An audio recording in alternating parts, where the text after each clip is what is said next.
ان کو کیسا لگتا ہوگا. اللہ تعالیٰ نے ہمیں کتنی نعمتیں دی ہیں.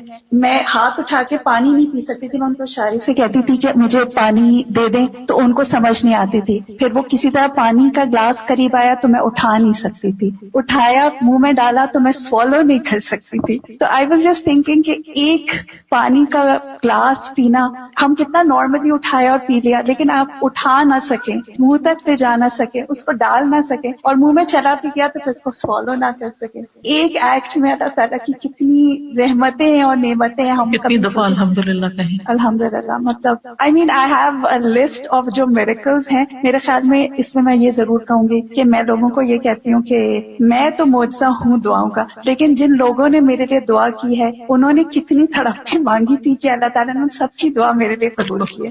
الحمدللہ. جزاک اللہ خیر. سعید کہتے ہیں کہ میں سلمان کے ساتھ کندہ میں ایک مریض کی عیادت کے لیے گیا. جب وہ مریض کے پاس آئے تو انہوں نے کہا خوش ہو جاؤ. اب اگر ہم کسی مریض کو کہیں خوش ہو جاؤ تو وہ آگے سے شاید مائنڈ ہی کر جائے, لیکن ساتھ ہی انہوں نے یہ کہا کہ بے شک مومن کے مرض کو اللہ تعالیٰ کفارے اور اپنی رضا کا سبب بنا دیتے ہیں, اور فاجر کا مرض ایسا ہے جیسے کہ اونٹ کہ اس کے مالک نے اسے باندھ دیا, اس کے بعد چھوڑ دیا, اور اسے خبر نہیں کہ کیوں باندھا اور کیوں کھولا, کیوں ہنکا دیا. پھر اسی طرح آگ کے عذاب کا بدل بننے کے لیے بھی بیماری آتی ہے, یعنی آخرت کے عذاب سے بچاؤ کے لیے. ابو ہریرہ سے روایت ہے کہ رسول اللہ صلی اللہ علیہ وسلم ایک مریض کی تیمارداری کے لیے تشریف لے گئے جسے بخار تھا. میں بھی آپ کے ساتھ تھا. آپ نے اسے فرمایا خوش ہو جاؤ, بے شک اللہ تعالیٰ فرماتے ہیں یہ بخار میری آگ ہے جسے میں اپنے بندے پر دنیا میں مسلط کر دیتا ہوں تاکہ اس کی آخرت والی آگ کے عذاب کا بدل بن جائے. اس لیے بخار کو کبھی برا بھلا نہیں کہنا چاہیے, نہیں, دنیا کا بخار آخرت کے عذاب سے بچاؤ کا ذریعہ بن جاتا ہے. پھر اسی طرح عام دنوں میں انسان جو نیک عمل کرتا رہتا ہے, بیماری میں اگر نہیں کر سکتا تو وہ اس کے لکھے جاتے ہیں.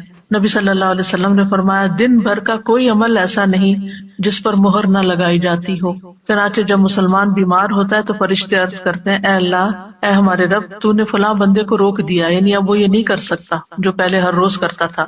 رب عز و جل فرماتا ہے کہ اس کے تندرست ہونے تک جیسے وہ اعمال کرتا ہے ان کی مہر لگاتے جاؤ, یا یہ کہ وہ فوت ہو جائے تو پھر اور بات ہے.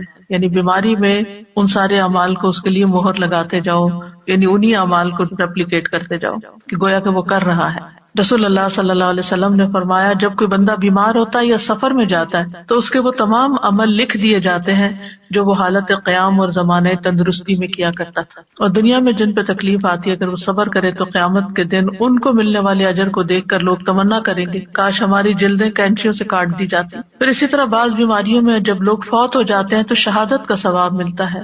رسول اللہ صلی اللہ علیہ وسلم نے فرمایا فی سبیل اللہ مارے جانے کے علاوہ 7 طرح کی شہادت اور ہے. ایک وہ جو طاعون کی بیماری میں مرے, دوسرے جو پانی میں ڈوب کر مرے, تیسرے جو ذات الجم جیسے پھیپھڑوں کی بیماری اس میں مرے, چوتھا پیٹ کی بیماری میں مرنے والا, پانچواں جل کر مرنے والا, چھٹا چھت یا دیوار کے نیچے دب کے مرنے والا, ساتویں وہ عورت جو حاملہ ہو اور مر جائے. یہ سب شہید کہلائیں گے, یہ سب بھی شہادتیں ہیں. پھر اللہ کے اذن سے بیماری جو ہے وہ جنت میں داخلے کا ذریعہ بھی بنتی ہے.